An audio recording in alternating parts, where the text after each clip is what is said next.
Dana, this is the show, and we got Luke Wilson, our old buddy. Cool hand Luke. That guy's a stud, dude. Handsome and charming. Man, he looks all tough. Yeah. I click no boxes. This dude's just a box clicker. And he also golfs. He's really good at golf. Yeah. And, there's no red flags. He's just a box clicker. He's such a goddamn box clicker. It's unbelievable. Yeah. He just walks around checking boxes and looking cool. And he sounds Southern. Great actor. I think it's real.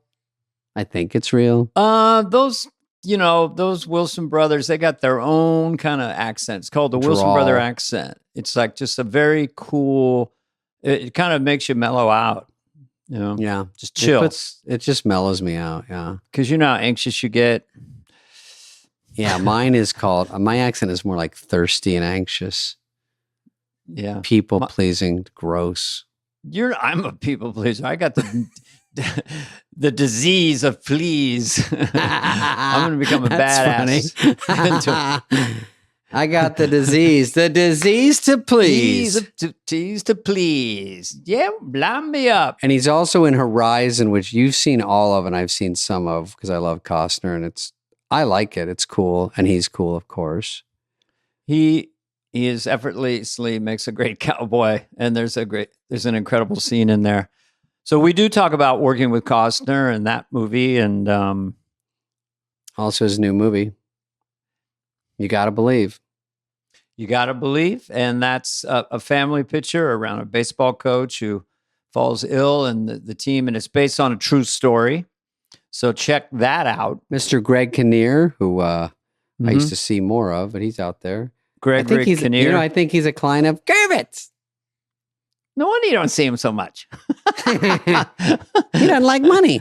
You like money? No, he's great. He's always great at things. For us, it was kind of fun because, we like to talk about ourselves. As Luke was curious about us. Some guests, like to ask questions. So that was sort of fun talking about ourselves a little bit. He's just a charmer. Me. Yeah. He also he's the guy was you want to hang out with. Reese Witherspoon. What's that movie? The huge one. Heather, what's it called? It's her first one with she's a lawyer. God, you don't know it. Blonde. Legally Blonde. Legally Blonde really stumped the panel. Anyway, and he was in Old School. He's in so many movies. Old School, Legally Blonde. Yeah, there's just tons of movies. Love it. All right, well, enough of us. Here he is, Luke Wilson. Yeah, he looks cool. Shit, put your clothes on, dude. Damn. Hey, guys. I want to thank you for appearing on my podcast, Talking with the L Train. I appreciate that. Just want to get a couple of ads out of the way here. Dana, I'm going to have you read one for Miramax Films, and David, yours is going to be for Anthony Pelicano Private Investigations. Okay. I am emailing you guys the text. God, I love it. You're so efficient. I'm recording for Dana's World. It's a little side pod, just so you know. Doesn't matter. I'm doing some drone footage of this. Great to see you guys. Long time, first time, as they say. Yeah. You remember ours, though, right? You, me, Nealon, and your brother had dinner at this restaurant. Yeah, dinner, yeah. Right, and the next day the economy was shut down. Stay indoors, right? Basically. Yeah. Well, no, I was just thinking about that dinner because I've never been back to that place. And I think neither. I think Owen had just done that hiking with Kevin thing, and then that's how we all happen to have dinner. But I was thinking about that. That's the only time I've ever gotten the chance to meet you. So, well, we just scattered. That was it. We just scattered. Yeah. I don't really put numbers I'm getting better at putting numbers in my phone. So I thought of calling or texting you guys. And when your brother got SNL, I think he gave a text to me, but he didn't say his name, and I was like, who is this? Right. I didn't really. So, anyway. That was great when he did SNL. Because I think he was, he had not done it for a long time. And I think he and Lauren are good friends. So it was cool when he got the chance to do that. Are you the only brothers that have done it, or it must have been other brothers? No, both have hosted. There have to be a few others. Didn't the Gibbs do it? And the Gibbs. The Gibbs. Barry did it. Did Harvey and Bob Weinstein do it at one time? Maybe the Kelsey brothers at some point will both be on. Mo Howard's grandson hosted early season, though. I don't know. I think you guys might be the only ones, but all right. I'll always think of you as a 154 half miler, but we can move on to your movie career. 153. 153? I mean, if we're talking about it, 153. 153 in high school. For casual listeners, this is a national class. This is a guy who's going to go maybe on a scholarship to a college at 153 in high school. And you're a good runner too. Do you Not at your level. You faded out. 427 mile does not translate to 153. I wish I'd pursued it. I didn't. I kind of I didn't realize how kind of important high school or just sports were to me until I stopped playing them after high school. Yeah. I guess that's always the thing. We had a team. My high school program was like a college program. It was pretty unbelievable. But anyway, for people who have turned us off at this point, for you track fans, our guest today. Look at this stud. He looks like the Marlboro Man.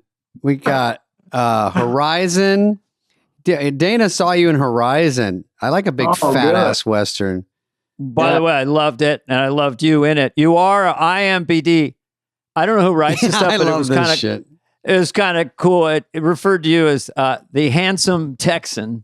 Jesus, Luke Wilson. That's what I want to be called. I want to be called the hand. I can't say that. My grandmother might have written that a few years ago. Yeah, no shit. So just because Horizon's right up on our near Horizon, right in the screens. You also have a new movie out. I loved it. I think it's gonna. That's not even why I'm here, guys. I'm excited to talk to you guys. I mean, I'm really.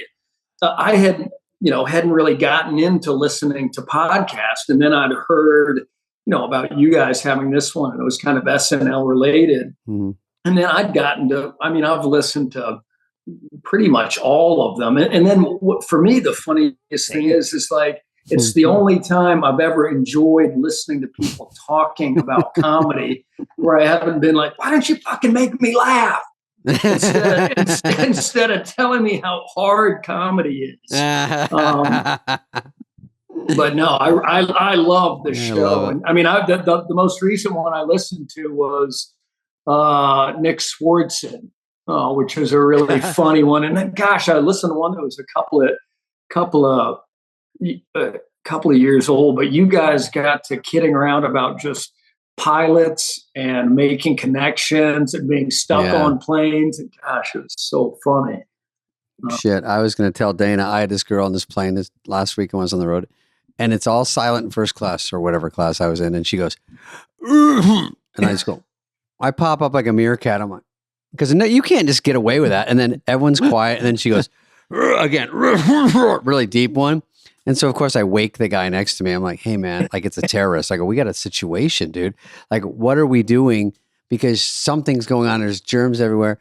And then I sort of unionize everyone around me. I go, what, like, where's the air marshal? Like, let's bring them back for this. Because then she sneezed. I'm like, oh, get fucked. You're not sneezing and acting like it's nothing. We're all flying together. And the stewardess is up there reading Us magazine. I go, get on this shit. Dive on that grenade. Yeah. Have the air marshals just kind of quietly faded away? Because, I mean, it was amazing for a while there. You could always see those guys, kind of the kind of like ex officio shirt on or the like fishing shirt on top. Yeah. Just really like doing People magazine crossword, staring at everyone, faking it. Yeah, I gunned somebody down. I flew with a guy who was terrified to fly, worse than me. And then on came the plane right at the end. We were in first class, but it was a pretty big first class, domestic.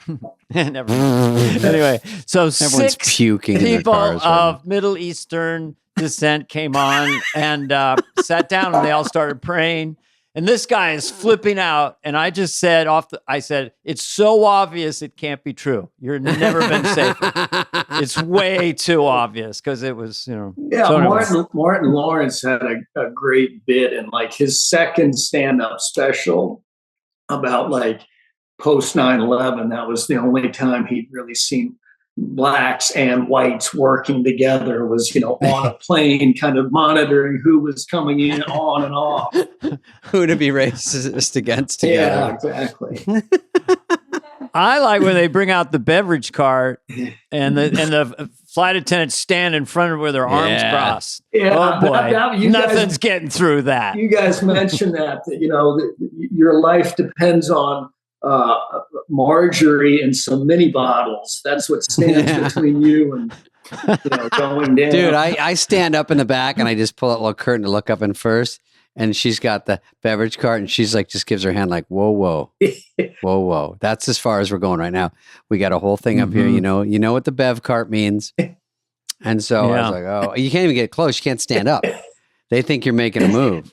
I know. And on the back of her uniform, it said "Stand your ground." I thought it was a little dark. I mean, do we need to we're know? over Florida right now. I'm just trying to get to Houston. Okay, 90 minutes. I don't need some kind of action up toward the bulwark part of the atmosphere. Well, I lost you have got the Dennis Miller down, and he makes it's almost like having him be the third host, because he makes an appearance at every show you guys do through Lovitz and Dennis make appearances. God, and I this week I was, for some reason I was like, I'm gonna go back, and couldn't find anything to watch. I was like, I'm gonna start the Larry Sanders Show again. There you guys are, first season. Both of you guys are in that. Look at that. Bits. That's incredible. Oh, I was in the first show, I think. Yeah. One of substituting for Larry. Yeah, I think that was I think right around 4. But David might have been in the first one. I think he might have beat you in there. I don't know. I was recorded before the show premiered, and then moved. Do you remember Hervé Villachez? Yeah, saw that one where he had the beard, and then you had the Hervé Villachez was my guest, and because he was just from another country, he didn't know he wasn't on a real talk show. He didn't know he was doing a talk show within a talk show with, so he thought he was in a real with talk a substitute talk show host. Yeah. Dana, yours might not have been first only because would they have the first episode without establishing Larry has his own show and everything? Because if he had a guest host. Yeah. I think mine, Luke, thanks for bringing this up. Guys, hey, let's just agree that you were both there first season. But, I was even thinking about that in terms of getting into the business. Dana got in first, then David got in. Yeah. Then I got in. Yeah. You followed our footsteps. He is the silverback in the group. We have to. That's what we say. You would have loved that, Luke. Did you ever get on Larry Sanders? No, I didn't. I think by the time I got to town, because I can remember watching it back in Dallas, I think it was already off, but I can remember seeing, Gary Shandling around Santa Monica when I first got into town. Then knew people like Duchovny that were friends with them, and Greg Kinnear that knew him. But he was not, the show had finished by then, but such a funny show. And the interesting part was that he did that style of shooting, quasi documentary, and then that influenced Ricky Gervais. Oh yeah, who made The Office and a lot of handheld stuff. And then we got Our Office, but there was no digital, so he had 3 guys with 16 millimeter cameras on their shoulders.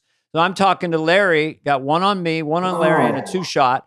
And so you could overlap, do whatever you wanted. Yeah. Every take would be its complete organic take. So it was the easiest acting. I don't know if you ever, when digital came in, that was more around. But at the time, it was like, just completely organic, super real. That's why it popped. But still, so much more difficult to have to do that on film. But interesting that you guys did it. And I was thinking about you guys. Did you guys ever watch? Because to me, the funniest show, and I guess it qualifies as a sitcom, is Faulty Towers. Yes, with John Cleese, and it only ran for 2 seasons, but that to me is just, unbelievable. Dana, you saw that? I don't think I saw that. Have you not seen it, David? Yeah. You've got to watch that. I mean, the guy.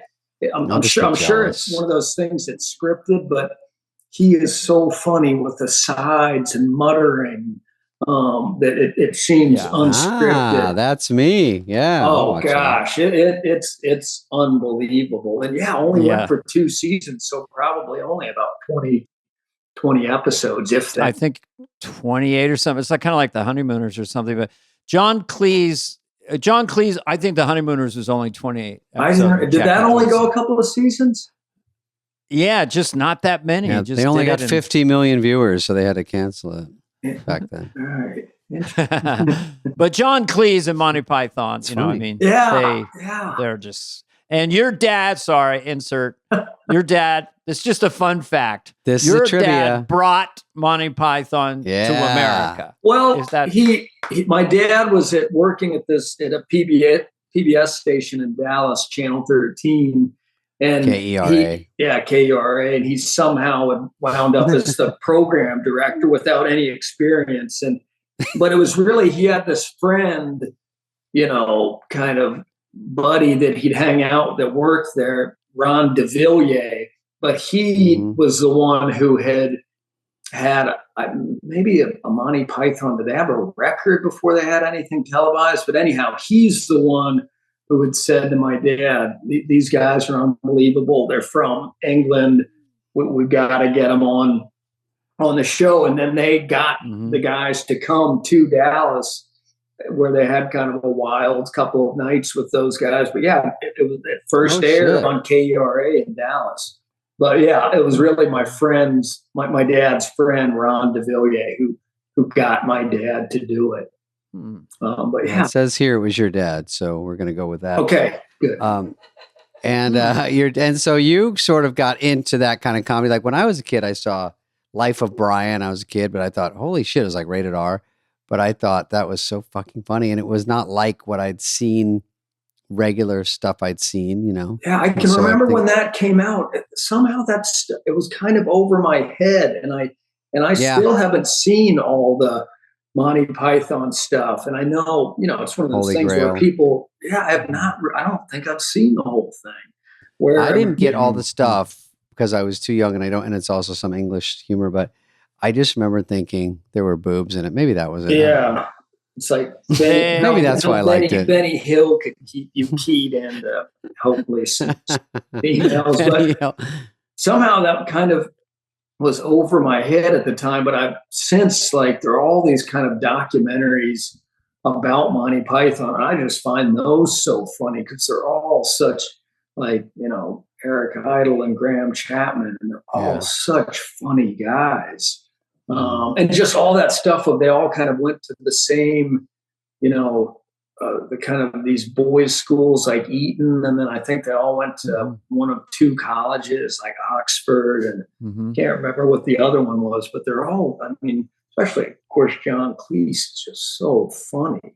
But they do seem like kind of, that's one thing I wanted to ask you guys about. Cause one thing I always think about, funny people, and is somehow they have kind of also very sensitive, but also like a quietly kind of rebellious spirit to to where you can get told when you're a kid. And I'm not including myself, I'm talking about guys like you, and I think about people like Mike Judge, where you can get told that's not funny, you need to grow up, you need to get serious and not do that. Where a lot of people say, oh, okay, yeah, that's true. I need to stop imitating this person or walking funny or, that kind of thing, where I think there's a kind of a rebellious spirit in there that I find really interesting that you guys have. It may be a little bit of a through line of some kind of childhood connection. Not that a childhood would completely create a full form person as a genetic component, but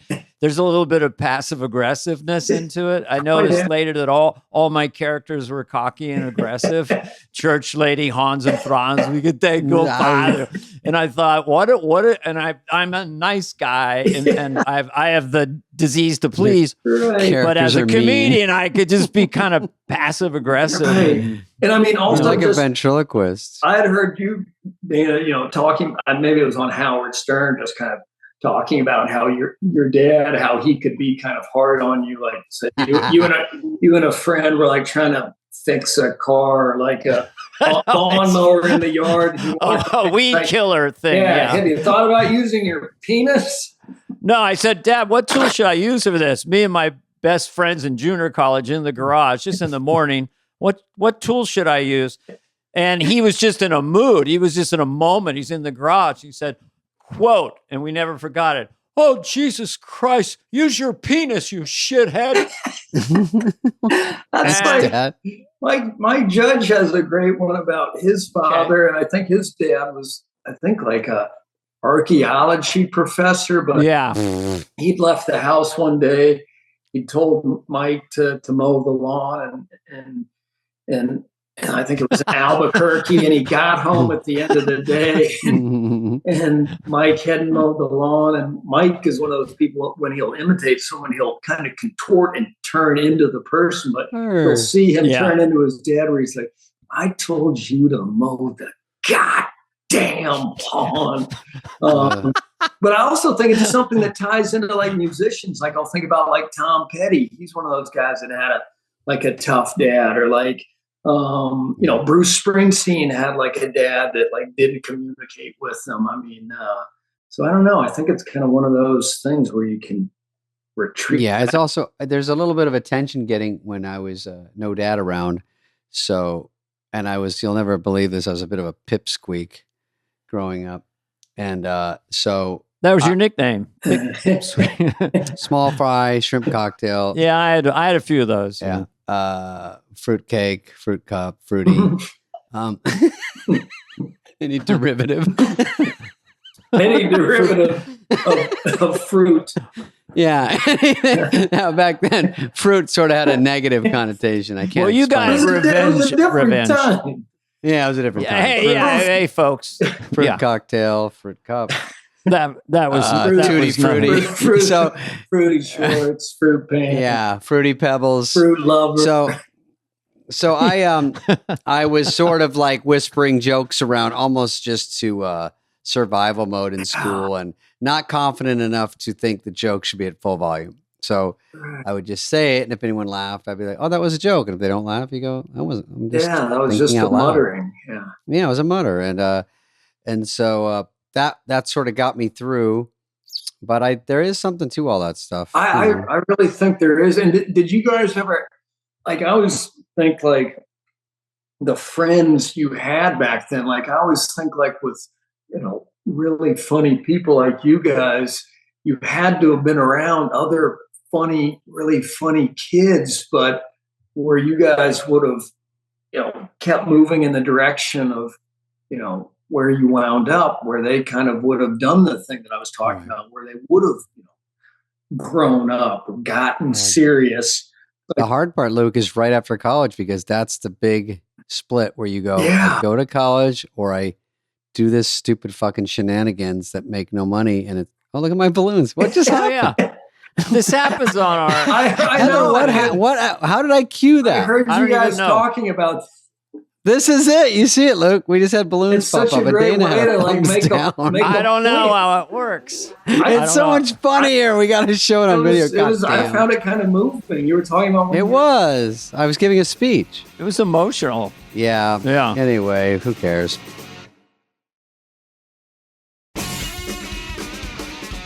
No, but really, it's true. Like, it's true. I remember being surprised when, a couple of my best friends like saying like, you want to be a stockbroker? You never told me that. I didn't know that. And they said, well, what do you want to know? I said, I don't know. I have no idea what I want to do. Was your dad tough? I mean, you have 3 kids in acting. I mean, who lets that happen? Who's watching my dad store? I know he was a very nice, kind of funny guy. And I mean, I'll think back and I'll talk about it with my brothers, just thinking like, gosh, he must have been under quite a strain to have like, 3 kids and, boys, school, keeping us in school. And then he had, by that time, by, the late 70s, he'd started like a little kind of advertising company, just him and, like 4 or 5 people. But yeah, my dad was great. And, I never had a crossword with him really. But in terms of, I don't, they hope for and they certainly didn't say like, don't try to get into movies or don't try and make a movie. But they, would have been kind of, I'm sure now looking back, they were kind of quietly concerned, but definitely, had the feeling where we were from in Dallas, you could see people just kind of looking at us like kind of these guys that had lost their way and now had settled on a pipe dream of wanting to get a film made. What was the first thing? Was Bottle Rocket? Is that the thing you did together? Just as who would know how to make something that good that fast? That's so rare. Well, I think it was just Owen and Wes Anderson trying to write something. Was he a buddy? Yeah, Owen had met Wes in an English class at the University of Texas in Austin. Wes was from Houston. They didn't know each other, and they were both, both wrote. And then Wes, I think even back then, wanted to, direct stuff. So then he and Owen did kind of a 1-act play with Owen in it and Wes directing. And then they'd written a whole script of Bottle Rocket, and it was kind of around the time of like Sex Lies and Videotape and the Brothers McMullen, where these kind of cheaper films were getting made, and we thought, okay, well maybe we can do one of those. And they'd written a whole script, and then we learned that even to do it cheaply would cost $400,000 or something. Shit. So met this guy in Dallas who had said, you should, from the script, make a short film. And then there's this thing called the Sundance Film Festival in Utah where they have a shorts program. And this was, the early days of Sundance. And then that's how that all. So that people already saw a 13-minute version. That didn't go wide though, right? That's just investors or something. Yeah, it just went in. It went to Sundance. Nothing happened with it there. And then a woman named Barbara Boyle, a producer, she saw it and liked it, and she got it to a producer friend of hers, this woman Polly Platt, who's kind of an interesting woman, like kind of behind the scenes. She'd been married to Peter Bogdanovich, and she was instrumental in getting The Last Picture Show and Paper Moon made. Oh, shit. But then they got divorced, and then she kind of became the right hand person of James L. Brooks, and she's the one who got him to make Terms of Endearment, because that was also a Larry McMurtry book, like The Last Picture Show, and they went on to make Broadcast News, and then she saw the short, liked it, read the script, got it to James L. Brooks, and then we started this kind of long process of trying to get it made, just because at the time he was making this movie I'll Do Anything, which at the time was kind of famously, it was going to be a musical with, I remember that. Music by Prince and choreography by Twyla Tharp, and Nick Nolte was in it, and they did all this stuff. It was a musical, and they decided to set your Nolte. Yeah, Jesus. That's like North Dallas 48 hours. Yeah. Oh gosh. I mean, 48 hours to me is, I was just watching a lot of that last week, but anyhow, that's how it got started. And that's how it started. Holy shit. And James L. Brooks is huge. Yeah. So you're like 22 when Bottle Rocket I think comes around, out? I think around 22 or so. And I think it was about 94 we made the short. And then I know the movie came out in 96. When you went back to the town, I mean, I think you were in Occidental. When you went back to the hometown, it was different, right? I mean, people were like, what the fuck? You guys are movie stars. I mean, it must have been were you a movie star then? What did it feel like? Well, you got like in a big movie. When we were making, there's still, Dallas is kind of pretty big town. Yeah, it's a big town, and also kind of a money driven town by like very traditional businesses and oil and gas. So we weren't kind of welcome back as heroes. We were still the guys that, if anything, it was there more time. What are you guys doing? They're doing what? Oh yeah, hey, my buddy saw. It looks like you guys were filming a movie over there by the motion picture, by kind of near downtown. Hey, you guys, it's never kind of like, hey, great job or congratulations. Right? They kind of shit on. We always laugh about that after we'd made Bottle Rocket, and some producers saying to us like, I hope you guys are ready for your lives to change. And we were like, oh yeah, we are so ready. And then like, kidding around. Okay, 30 years later, still nothing has changed. They told me after I auditioned for American Idol. Changed when Bottle Rocket came out, where like, came and went in 2 weeks. But you're looked at a little differently. Like when I'm from Arizona, just the fact that I moved to LA, I was a star. I did nothing. I'm just there like, wait, you were in LA, you've been to LA, and you moved there? Because everyone's like, I might move to LA, and no one did. And I did, and they were like, what the fuck? And meanwhile, I'm scraping and scratching and doing nothing. But I got an audition was like front page news. They couldn't fucking believe it. So. Yeah, and even with Arizona being closer, you'd think it would be less impressive. Right. I mean, you're 6 hours away. They were flipping out. They couldn't believe when I got my first call back, it took about a year, honestly. But you take a while, and then you get something, and then that's big news. But this little wispy nothings are a big deal, because in my head, they were a big deal to get an audition, to get a 6-minute spot at midnight and bomb at the Improv was exciting. So, it's all the same. And then you inch your way up to fame. My fame never came quickly. Was yours quicker? Because Bottle Rocket, and then what was the one that people really kind of turned their head? Did it take a while? Was it Old School, Legally Blonde? Yeah, I think big fucking monsters.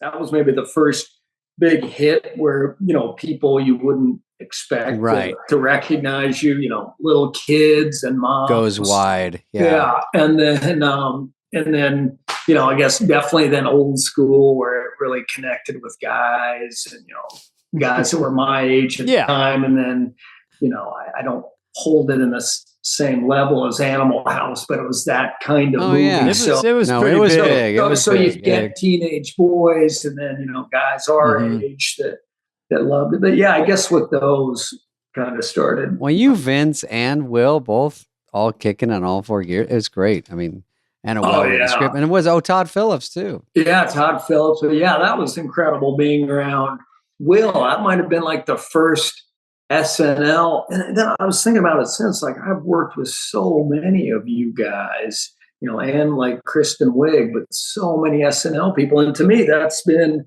besides getting to work with guys like Nolte or Gene Hackman and James Caan, that was always kind of like the most exciting thing to me. Like, okay, I'm getting to work with, the guys that my dad loved, and the guys that, were so cool. But then getting to work with SNL people, which I've gotten to work with so many and still do. But that's always been kind of the high point, is those older, male actors, and then you SNL people. And I know, Dana, which one are we? You guys are older male SNL actors now. You guys are the SNL actors and the old studs. Yeah, there you go. How was Gene Hackman? Because I don't know if this is true, but I think it was The Quick and the Dead. It was a Sharon Stone sort of produced comedy. It had Leonardo DiCaprio in the 90s. Is it a comedy? No, it was a Western. Right. And the director's out there and the crew and everyone, and Gene Hackman, and he's going, okay, so Gene, you'll walk down here, you'll pivot here. He's going like this. And Gene Hackman just said in front of everybody, okay, first of all, I'm not going to do any of that shit. and don't you ever give me a fucking direction again. Oh my God. I did see Gene get testy a little, but I love a guy with that kind of control, a little and hot power under the collar. But I think with him, like, number one, like, he's one of those guys that you always think of as being like age 50. But Yeah. even when I worked with him on the Royal Tenenbaums, he was 72. But you know, he looked 50 at 30, Yeah, and then he just stayed stayed. 50. Yeah. Always. Hoosiers. But he was a Marine, and then you know, a real actor's actor in the best kind of way. But you know, like a New York guy, he'd been like, you know, I think roommates with like Dustin Hoffman and Robert Duvall. But I think he'd really put his time in and really did take it seriously. But yeah, you know, he got a little heated a couple of times, and then I think he kind of settled into the movie we worked on together, The Tenenbaums. But I do remember one time, you know, just kind of sitting there, and I could feel Gene kind of just staring at me. And I kind of looking over out my face, and like, oh man, I'm like, hey Gene. He's like, you remind me a lot of my son. Oh, and I was like, how do you guys get along? But yeah, he was great. I do remember when I worked with, I mean, I always ask people that worked with him, like, you know, how was it when you worked with Gene Hackman? And I asked Nick, well, I mean, I loved it. And I asked Nick Nolte, because they'd worked on this movie Under Fire, and Nick was like, oh, Gene and I got along great. But he told a really incredible story about Gene losing his temper at the end of the movie. There was some shootout, and I think the director's name was Costa Gravas, some kind of European director, but he was saying, you know, in the finale, in the middle of the street, that's when they killed the pig in the middle of the street, an actual pig. And Gene said, yeah, no, I'm not going to do the scene. If you're going to slaughter a pig in the scene, I'm not going to do it. Oh, really? Kill one in the scene? And he said, Gene, no, this is part of the movie. It's you know, it shows that everything dies at the end. It's a slaughter, whether it's a pig or human. And Gene was like, yeah, I'm not going to do it. You can film it in a way that you don't need to slaughter the pig in the scene. And he said, okay, Gene. Then they do the scene, and this guy slaughtered the pig, and Gene went ballistic on this South American location. And Gene, you know, screamed at Nick. He was like, Nick, did you know about this? And Nick was like, no, Gene, I didn't. And then he went up to the director. He said, you told me you weren't going to do that. You agreed to that. And the director said, no, Gene, I did not know. I told these stupid guys not to do that. Gene was like, you're telling me that you told them not to do it? And he said, yes. But Gene, you should have seen your reaction. It was wonderful. and then Gene went, and then Gene flew off the handle. Oh, yeah, of course. Did he get physical or just verbal? I think just verbal. I mean, and he is a big guy, but I think that, but I think he's also one of those guys that, like, somehow, you know, that what we love about him comes from that same kind of anger. You know, the way he kind of, the way he kind of chuckles and smiles. He chuckles through scenes. It's for a run there, he was my favorite guy. There was 10, 15 years, people go, who's your favorite actor? He was definitely one of three. I would just go, for Gene sure. Hackman, when he's always kind of laughing and shaking peanuts in his hand. You know, and like Mississippi Burning, where he's like, you know, you got a stupid smile. He always kills it all the way back. He's like, the top three where, you know, if he's in it, it's going to be watched. I'll go. Oh, Costner, going full circle, said that Gene Hackman was the best actor he'd ever worked with. Yeah. What did they do? That was when he played the Russian No Way Out. agent. Yeah. Was it No Way Out? Yeah. Yeah. Mm-hmm. And I talked to Costner about it too. And he thought he was the best. And then he had a thing where they played a scene in Gene's office a certain way. And each time they were both sitting, and this was like the third scene where they're in Gene's office, and Kevin said to the director, you know, I think that I should be standing, you know, during the scene. He's like, no, it just doesn't work if you're not sitting. And while Kevin and the director are going back and forth, Kevin said that, you know, Hackman's just kind of sitting there watching it. And then the director said, okay, well, what's Gene supposed to do? You know, if you're standing up, you know, over him in his office. Costner said to him, like, Gene will figure it out. And still, Hackman didn't say anything. They did the scene. And then that day, in the studio parking lot, Hackman called Costner over to his car and he's like, oh boy. But then Gene said, you reminded me a lot of myself, when I was kind of younger a few years ago, and just you really care about what you're doing. And, I think it's great. But yeah, it was just good. Yeah, no, I think he's a cool guy. Oh, fuck yeah. Yeah. That guy, that's the kind you don't like that he's not in as much, You're like, I want always to be the same age, just always be in movies. I know. How often have you been in a film? Like when you tell about the pig killing thing with, it's kind of like, okay, this is more dramatic. Oh yeah, better than anything in the movie. And sometimes that you must both have had experiences of people going off or whatever and going, can we get this on film? Oh gosh, so much. Or just like being around like funny crew people, be like, this guy's funnier than anything we're doing. Than everything in the movie. Like this the Teamster that I talked to every day. Where it's I just remember like kind of being on set one day, like trudging to set, and they're like, God, I can't believe it's only Tuesday. And this Teamster was like, it's Thursday, Luke. I'm like, no, man, it's only Tuesday. It's like, it's Thursday. It's always Thursday. That was this guy's like motto. The attitude, his thing. It's always Thursday. I had a Teamster. Only one day to go. Yeah. Every day is one day to go. You ever have a crew guy stand next to you, Luke, and then they go, you might not have this because they say the fucking ballsy shit sometimes. One guy goes, this one's a little light on the laughs, huh? I'm like, what the fuck, this movie?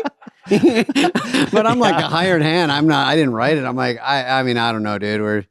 We're doing our best with it. Oh yeah. Well, now little soft. Well, now it's just like, people texting, like you look over and see that. They're talking about you. Think, well, do I want this guy, texting or smirking at me or looking at me? What the fuck are these guys doing? Yeah, it really is funny. But yeah, definitely those, what you were saying, so many instances of like, God, if the movie could be as good as what's going on in the making of the movie. Behind the scenes? When I was doing Road to Wellville with Anthony Hopkins, the smartest guy in the set was the head of makeup, and his name happened to be Peter Frampton. But he could dissect the script, why it's working. That's the one. No, I mean, it was effortless for him. Yeah. I hope he stood behind the director.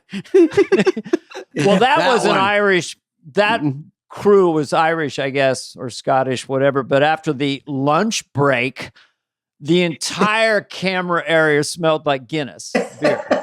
Like, I'm not kidding. Like, everybody would have like 8 or 10 pints would come out for the second part of this. Jesus. Oh, and there was a whole drama with the director and this woman, and he'd be screaming, and he's hung over, and then he's going after it. Like, so anyway, the making of movies. Well, that's I just heard someone saying, like, talking about Cinecittà, the famous Roman studio. I've never gotten to work there, but this actor was saying, like, yeah, I always like working at Cinecittà, and you'd go to lunch and everyone would drink wine and you go back to work. But I mean, I do kind of can't help but romanticize those old days of filmmaking. Although I am kind of glad I missed that the 80s in Hollywood sound a little dicey in terms of for safety. Well, just like just night shoots and like guys, kind of. Doing drugs on the different trucks and I think that might still be going on. I don't love night shoots. I don't love some sets are actually really fun, Dana. Some are fun, some are fucking work, and it's and then there is the classic thing where you have a great time on a set, and the thing doesn't work, and then there are those times when it's been a grind and it does work. Or you hear about like Deborah Winger and Richard Gere hated each other on An Officer and Gentleman, and then it just seems like this incredible love story where, And what is the alpha male thing of like, do we have to shoot 25 hours straight? Because the first day, the crew looks fresh-faced. 3 weeks in, they look like 100 years God. older, and like, yeah, we're gonna go triple overtime tonight, you know. And it's like the most tired I've ever been in my life. Literally, was when I was walking to Stan Mikita's. I was gonna do Garth singing and dancing a song called Foxy Lady. And I'm walking there, and I'd been on the set 21 hours. I thought, this is crazy. Like the most tired I've been in my life. Now I've got to bring it to this thing I dreamed of my whole life. But I think they're actually kind of now, like, because I just worked on something that had these really long hours, but you know, I would come in on a Tuesday and a Thursday and do a scene or two. So I'd always be in a great mood. And just over the course of 4 months, people were just a little less friendly every time I went back. And some people have rapophobia. What do you mean? They're just angry? Or well, just getting kind of worn out. Whereas, like, you know, first week it's like, you know, introduce yourself to like the camera grip. And he's like, hey, my man, like, big fan. Like, we're gonna have a good time together, buddy. It's gonna be great. And, you know, a month later, it's like, hey, Luke, how you doing? Then you know. Hey, Luke, you know your line's sick. And then I was like, it's called a mark. If you could hit it, it'd be great. Yeah. If you need a sandbag, we can do that. But you got to hit it because that's what it's lit for. The DP's on his back under some kind of camera rig, reaching up like this, holding a light. All right, let's go. You know, I'm always standing by some union teams are going, we're never going to use this shot. I'm like, I listen, I can't, I have to do it. Whatever it is, I got to do it. They point me. I try to chime in and chirp up. You can't get away with shit. They're just like, it's a grind. People want to fill that day. They got to fill. I don't know if I jinxed it, but I was on Little Nicky, and it was one of Adam Sandler, who's you know, our biggest movie star. But anyway, I remember it was a night shoot, and it's like a Halloween film or something. Because everyone's a little monster or something. He doesn't and even know I'm standing next to Jack Jarabuto, the producer. I just, without thinking, I said, "Is this gonna work?" Because it's so hard. Well, I remember I would say that to, like, you know, Mike Judge on Idiocracy. We'd be doing something, and I'd say, like, Mike, is this too much? Is it too dumb? Right. And Mike would say, you don't think it's funny? And I was like, Mike, I think it's funny, but I mean, I'm completely immature. I'm like, you know, 14 inside. I of course think it's funny. I'm thinking about the critics and regular citizens. Citizens. Yeah. We had Mike on this podcast. I know. That was great. And he's funny. And the visual on the Zoom, when he goes into it was making me laugh so hard because he would become the character he does. Oh, yeah. Subtly. And you can see him kind of like swallow and like turn. And speaking of like friends, King of the Hill guy. You know? Yeah. Speaking of friends, like I can remember Mike talking about these guys that he'd grown up with, and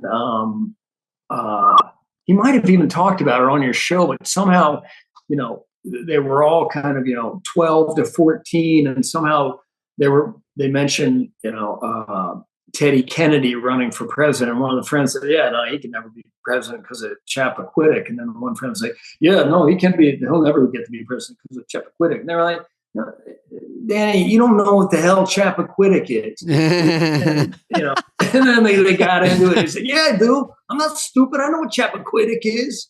And I'm like, okay, what is it? And it's like, yeah, Chappaquiddick is it's a bird. It's a bird. That's why he can't run? Yeah. Because of a bird? No, this guy didn't know what Chappaquiddick. No, I'm saying it's funny, but that's made sense to him. He's like, right, because the whole bird thing. Was it David Fry who did an album that had part of that on it? It was somewhere I remember a comedian, maybe it was Monty Python. David and the line was Kennedy saying, when I returned, Mary Jo and the car were gone. I just remember that. I don't know. God, picture with Twitter back then. Everyone would be fucking analyzing everything back. You couldn't kill anyone back then. Yeah. I mean, you could. Today it's tougher. Look at Dana just did a baby Trump. You see it? It was for me. Yeah. This is baby Trump. Hey. It's a baby Trump. Like a baby. like, he comes up. It's happening. Venus if they Trump. cut the sound off with his hands these days, with this, the His speech is accordion, this. and then the little thing with his form finger and thumb. We're going there, and they said this, and the baby comes out, and they do it. Sorry, you can't say that. The baby comes out, and a lot of times. A lot of times, many people are saying it. Everyone's saying it. Everyone's saying it. A lot of people. No, I don't. It was the best president here in the world. That's why I'm going to step My granddad always said, Joey. I mean, he always gets me with that because I lean in like he would politely with kind of an older person. Sorry, he said what? Your granddad said what? What did he say? Dad lost his job. No, Joe. You can't do that. I like when he said they're trying to push him out. He goes, I'm not going anywhere. He goes, one time in the playground, Corn Pop gave me some fucking lip, told me to get off the playground. I said, I've never bashed his fucking brains in. I'm like, all right, maybe it's time. Okay. I fucking pushed that motherfucker. Okay. Dana likes that one. Look, Luke. Look, and why is it coming up? Now you got one. I don't know. I can make it happen. Like what I like during that, the whole kind of, is he going to stay in or get out? Like, I guess this is just last week, but was it Jim Clyburn? I don't know where this guy's from, but Clyburn, Clyburn, but he said, I am all in. I am riding with Biden. That's his last thing before he quits. Yeah, it was great. So he had me saying that for a day. I am all in. I am riding with Clyde. I mean, I'm riding with Biden. With Biden. Yeah. I'm riding with Biden, and whatever Joe wants to do, I will support him 100%. What? Dropped out? Well, fuck me with a spoon. I don't understand. Kamala. I never liked him. That guy was a demented cadaver from day one. But 3 seconds ago, you said he was articulate. 1 foot in the grave. Get out of my face, about bitch. Yesterday when I want to talk about the future of this country. This guy's living in the past. Yeah. You living in the past, and I'm talking about making things happen fast and going towards excellence. I'll tell you what happened. I think that whole crew behind Biden gaslit themselves. And that's why they agreed to that first debate. I think it'd be good. You think it'd be good? Yeah. Let's put them out there with Trump. No training wheels. Push them out. Oh, no. The puppet needs a puppet master. And this don't look good. I don't know what character it is, but it's my new character. It's good. And I like how when you do it, somehow your camera thing starts shaking. Oh, well, that's because I have a rickety. Oh, maybe give him a Japanese earthquake. It's like the comedy quake. Mm-hmm. This is something you can't do anymore, but we'll just do it. This is a Japanese man in an earthquake. What is it? What is it? What is it? What is it? A tremor? It went away. It's fine. Wait, something's going on. It's cutting out his sound too. We've done this before in the podcast. I know, it's good. You're not going to get It's great though. That's You're on not going to get that's canceled. on Superfly. Yeah, we never done it over here. I used to do a bit about the origin of languages. This is part of a longer bit of where accents came from. And with the Japanese, I thought maybe it was all the seismic activity begat this is, and so makes no sense. I didn't do it for a while. I'm talking about the origins of accents here. Okay, you're getting fixated on this. Yeah. And I bust myself. Why would anyone go across Europe with their sleeping bags? Let's go find a place to live and take a hard right and go to Scandinavia. They had to be stupid. That's why they talk like this. Let's get in the snow, okay? Hey. So I make fun of my tribe. What are you guys, by the way? What is your heritage? Irish, Scottish, Swedish, and Norwegian. What about David? You're up. I think I'm seeing a lot of Dane and a lot of German when I look at this fella. Yeah, I see German. A lot of pasty shit. We shouldn't all be on the same Zoom. It's making me and Dane look bad. But you're like tan. Is that golf related or what is it? Because I'm angry about it.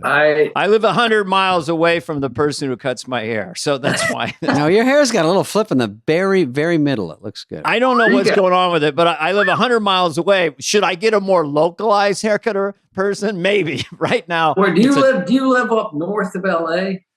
Yeah. Okay. I'm out in the woods. Nice. He lives in an undisclosed Got a location. nice little estate. Yeah, I think I know the name of the town. I guess I'll not say it because I don't say it. because I don't want to. What would be the equivalent of Swifties for Carveys? I don't want any Yeah, I Carveys. got some Carveys. I don't want any Carveys going out there. By the way, pop quiz, fellas. You ever met a Carvey? You've met way. a Carey. You've met a Garney. But have you ever met a Carvey? Met a Carney. You've never met, because there's only 5 of us in North America. Jesus. No, that's good. And not a lot of Spades, too. Not too many Spades. Got the Spade Brigade over here. God, Spade's a great name for Ace of Spades. He's got, it is. I mean, got I remember Chris Rock goes, Spade, everybody thinks we made up our names. I didn't. Did you? I go, no. And he goes, now, Farley, I've heard that one before.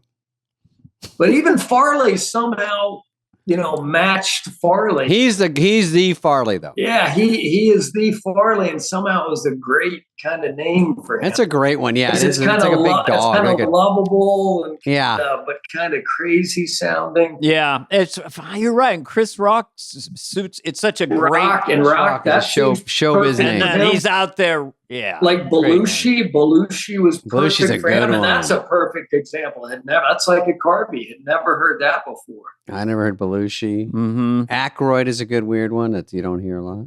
Hey, look, I was going to ask you guys, because in terms of SNL, like, did you guys have a thing where once because I just going to do Seth Meyers, like a month ago, and that 8H hallway where it's chronological order, all the, those great cast shots where I, started at the very beginning, 75 and, which I wouldn't have seen as a kid. But then when I started watching, kind of late 70s with my dad and brothers. But then did you guys have a thing right around maybe 9th or 10th grade, when you started doing something on Saturday night when you could stay out till like midnight, where I feel like I missed quite a few years. And of course, you couldn't see things viral. But I feel like I missed a few seasons because it's when I'd started kind of, hanging around with friends on Saturday night. Yeah. And even in 7th and 8th, grade, you're at home, you're not going out. You can't go out too late. That's the pocket of when you like a cast. Exactly. That's what I mean. Where you really. What was your cast? I mean, that would have been the Eddie Murphy, that would have been like kind of, 12, 10, 11, 12, 13, but then you're 68, so that would be. I don't know how old you are. No, Luke, you're not. You're young. No, we weren't born in 1980. Dana, did you watch those first, like the 75ers and the 76? Yeah, I mean, two things to unpack here. One is I never learned. I love that phrase. I never learned how to program a VCR or record, so I had to watch it live. I don't know when the VCR came in, but I was in college during those years, and I definitely copied Dan Aykroyd's Jimmy Carter and stuff like that. So I was aware of all that and having that dream. But I would miss shows because I was doing, toward that later part of the 70s, I was working clubs, and there'd be a second show, and I'd be on stage. Yeah. And then in the 90s, when I got off SNL, I was working a lot, had a family, and I never learned how to program a VCR. So I did miss a lot of shows. Yeah. That's now everything's, I know. Yeah, you have to catch the rerun. Now, of course, now tape it, watch them all, or see it live. So, Twitter, YouTube. You guys, if you don't know about this, Peacock, I'll do a little plug, at 8:30 Pacific time, you get to watch the show live. I think even on California. I think even on satellite, Dish TV, it comes on early, which is always nice. Yeah. So. You don't really earn it though. You used to have to stay up. Which is kind of tough. 11:30 was tough. Yeah. As a kid. 10:30 in Dallas it came on. Yeah. My dad would yell at me. No, he wouldn't. He left early. He left when I was 4. You guys just wrap it up with that. You guys missed the fun part. Was going to a drive-in movie. Me and 2 of my brothers. I had 3 older brothers. All night creature features. All night Vincent Price. Strangling, murder, mayhem. Who took you there? Oh, Brad. damn it, Dana. Brad. Was it your dad? No, Brad, the guy who played Garth. Oh, he took you to the, and you guys just fucking crashed there. Yeah, and we're watched? just little brothers. How He could fun. stay up all night. I would not make it all the way to dawn. But You were Yeah. the youngest of four, Dana? I had a younger sister, Okay. but I was the youngest brother. They wanted a Right. girl. I was the fourth one. So can we at least give them a girl's name? So that's why they got that. Better than Susan. Good night. So you're three boys. Mine was three boys. Oh, kid. Four I didn't boys. realize you were Four. boys. And Luke, what and were where? you? Three boys. Yeah. And where were you in the birth order, Dave? I'm last. I was the youngest. Really? Interesting. I guess the youngest isn't really used with me a lot anymore, but I was the youngest and I was really super adorable. And these are other people's words. I know. And, I saw you on that. My dad said we were a hassle. I swear later, I go, I love that you wanted to have kids and you split. And he goes, you're a fucking hassle, man. I go, that's what we're going with. That's your company line. And no one's told you that's not what you should say to your kids. He's like, hey, you're a fucking pain in the ass. I remember my running around dad pooping. one time losing his temper with us saying, when you all three get together, you're your own lowest common denominator. I was so bad at math, but I just knew that was that. Okay, I don't even. Sounds bad. that is good. We would have fought you if the Carvey brothers, different era. If we were up with you, Wilson guys, yeah, there would have been fist fights. What? For sure. Why? Just Because you're my both dad had a hard asses? boxing ring, and we had boxing gloves, and we would have boxing Beat the matches, shit out of neighborhood each other. boxing matches. I mean, isn't it amazing about the teasing that goes on in families? And I feel like, just like with Owens, two little boys, they're 10 and 13, but they're really nice to each other. I mean, there's like a little teasing going on, but I mean, when we were growing up, it was brutal. It was my really, brother wanted to kill me. My brother wanted me out. Yeah, I remember I was really excited. I got these white suede Docksiders that I'd saved up money to get. And, I mean, boy, talk about regretting a purchase. Once my brothers and my dad started making fun of me about these babies. Your dad? Oh, my dad. Your dad jumped in. My dad called them the Dusties. He's like, yeah, why don't you tell put the Dusties on. Let's go get some breakfast. What does that mean? What did they look like? I'm sorry. You know, Docksiders, right? I only know desert Topsiders? Like the shoes with the like strings through them almost. Exactly, and the leather. Oh, okay. They were because you were near the water. No, we weren't, but they were. They were. I had them when I was in Arizona. What you mean. Oh, those kind of boat shoes. Yeah, that would be humiliating. And guys wore them around, in the late 70s, early 80s. But somehow I got a pair of white suede ones I discovered. God damn. Yeah, I would have jumped in on that beating. I would have teased you. I would have gone. I would have gone to town on that, man. You look like fucking a racer. You set up everybody in that family. It's either like, when you're in that position of wearing the Dusties, you either, get your feelings hurt and be like, hey, you start laughing about it yourself. It's hard to have pride when everyone hates them.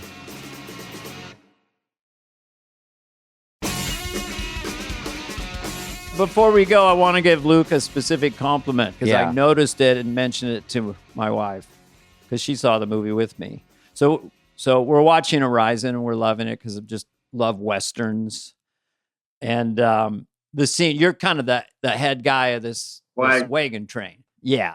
And so these two creepy guys kind of are looking at a woman cleaning herself and stuff. So, and then you're just trying to make the thing go fine, get everything in control. But the way you went up and approached these guys who clearly didn't give a fuck about you, they were ready to kill you, but you were really talking to them. And then the guy stood up. He's like, and then your reaction of where you decide in your, okay, I'm not going to fight over this right now, was really, really compelling. I don't know. I just really remember because I put myself in your shoes. You gotta go talk to these guys and tell them to stop doing this. And it's like so awkward. But I thought the scene was great. Oh, thanks. That's funny you say that. That's where, Kevin Costner is really good and sensitive as a director. Like, because he'll go through it all and he'll start kind of acting it out physically. He's like, thinking it he's out. like, and you don't want to go up to these fucking guys.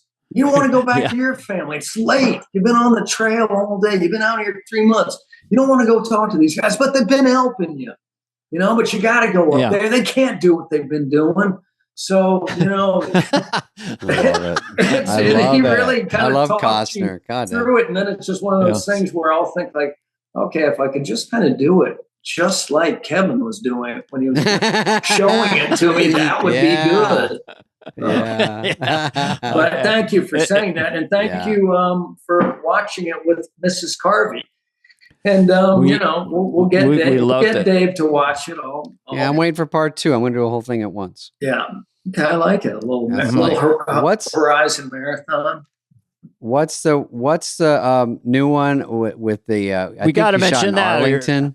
Were you in Arlington, right by your house or something? Oh yeah, I was at the All-Star game where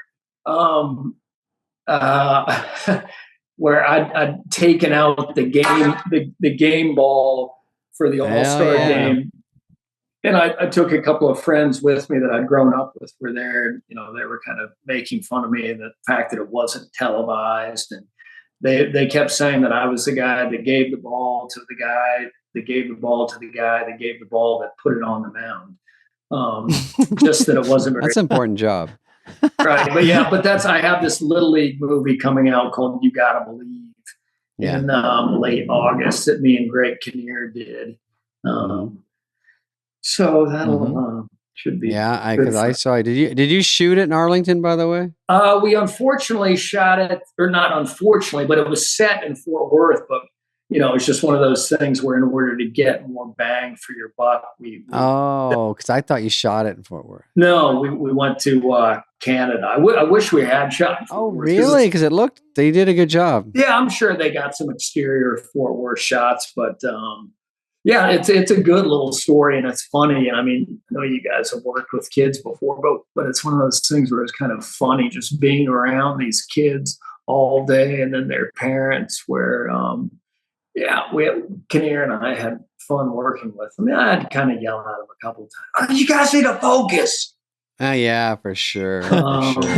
But this is a new wave of kids too. It's like, like kids when we were kids, and you're like, this isn't anything like probably the kids we used to hang out with at Little League.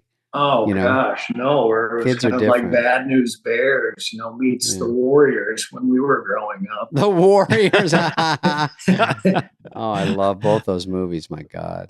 But it's based on a true story, and it's the longest Little League World Series in history, and stuff happens. And it's this team that kind of came, this ragtag team that came out of nowhere from Fort Worth and just kind of kept winning and got all the way to the Little League World Series and had these 2 coaches, one of whom the guy I play that was kind of got ill and wasn't able to coach the team. So then Kinnear's character kind of takes the team over. But yeah, it's a really good. Reluctantly takes it over. Yeah. And Kinnear and I had a fun working together because we're friends and he seems cool. Play a lot of golf together, and it's nothing, like you guys know, there's nothing more fun than making a movie with friends. And gosh, that's the thing that so great about what Sandler does is putting those groups, and you get to do that with them. Oh, you were in the Ridiculous Six. I mean that's where I got to kind of see how the operation works, and it just seems like heaven. Just getting to be around your friends, having a manageable schedule, and Adam really sets the tone. And those guys, I just saw Adam, and those guys are getting ready to go do Happy Gilmore too. Just getting ready to go have some fun again, and then get to make something that people will. Happy Gilmore will be a good one. I mean, that's something looking forward to. I think that's a great idea. And Sandler does kind of he's the overriding force in the film. And so what he says goes. He has all his pieces in place, works with a lot of the same people. So it's all about having fun, and he knows what it's like. Oh yeah, when it's your take in front of the camera, you just gotta go in there. You do it. I'm sorry, David. Give me a Sandler. You gotta go in there. Just what I remember from the Ridiculous Six, where it was a comedic western, but Frank Coraci, Sandler's friend, was directing it, and Sandler would always imitate Frank, and Frank was great with comedy and really fun to work with. But at one point he was saying, so then you guys come out of the saloon and then you go over to the cart and you jump in the cart, and Adam was like, "It's a wagon! It's a fucking wagon!" But just being out in the middle of nowhere in the desert of New Mexico and having these two guys like Adam from New Hampshire. I'm not sure where Frank's from. Like, I was. Fun. My stuff was with Blake Shelton and Vanilla Ice. Right, because I remember that house you guys filmed at. Yeah. We shot in a house. We did like a card game. We know this game when there's 6 people around. It takes a full day to shoot, or 2 days to shoot one scene, and it was a blast. Were you Mark Twain? I don't think so. I was Colonel. Oh. No, Vanilla Ice was Mark Twain. Okay. Yeah. Of course. I'm sure he's played Mark Twain in many Vanilla things. Ice was really good in that scene. I remember watching. I mean, he was. No, we had a blast. Robbie. All right. Oh, yeah. Luke, we'll have to play golf again one day because we played one time and I kind of was a puss, Dana. It was super hot like it was yesterday. And then Did you just go 9? Luke took me 9. I was with my buddy Jody. And then I told him, I got a bad neck. I can do 9. Yeah. We get to 9. He goes, "You're not fucking going anywhere." And so he drove through that little tunnel. You didn't let me get out. And then here we are playing 18, sweating sickeningly. But I think I'm better. I think I'm about 0.5% better than I was. I'm getting worse and worse as I'm getting older. But it is nice to get out there and be outside. No, it's definitely fun. I want to look like you when we get outside. The only way to enjoy it is just assume you're terrible. Yeah. And you don't take it seriously. And usually you get one good shot per hole that's decent, either your chip or putt or something. Yeah. I yell pro keeps shot. You coming back. But I look at people taking it. My brother would throw tantrums. I mean, he did a Tommy Hawk with his putter on the green, like, "What the fuck?" And I go, "Scott, you're terrible, and so am I. I mean, we're all awful." Yeah. It's hard not to get mad. It is. I remember a story Pete Sampras told me about seeing Jack Nicholson at the golf course and said, "Hey, Jack, how you doing?" And Jack was like, Good. I came close today to giving up the game." And he was like, "Oh." and Nicholson said, "Yeah, I told myself if I ever broke 70, that's it." And I was right there. I was going to shoot a 69, and I 3-putted, so I get to keep playing. And Pete was like, "You shot a 70, Jack? That's great." Yeah, I was like, "Yeah, I shot a 70." On a par 9? No. Yeah. No one plays 9 but me, Dana. It's 18. My older brother tried with a 9, tried to get over a little pond. And we've all hit Tin cup. And he's got a 9-iron. He Splash, 13 times. Splash. Tin He cup. would do, if you stood behind him, sometimes he'd hit the edge of the ball and it would whiff over your head. He was literally a danger to other players. He tried 13 times and didn't get it over, and he never golfed again. That was it. He walked off. He wasn't even mad. Just like, that's it. I'm not good. Then he would just caddy. He would just caddy for us. I'm done. No more. Done. That's it. I'm done. Thank you, Luke. Hey, guys. Luke, thanks a ton. So nice to talk to you. The show is so funny and interesting. So really, thank you. Really enjoy listening to it. Listen to them all the time. So thank you. Keep knocking them out for us.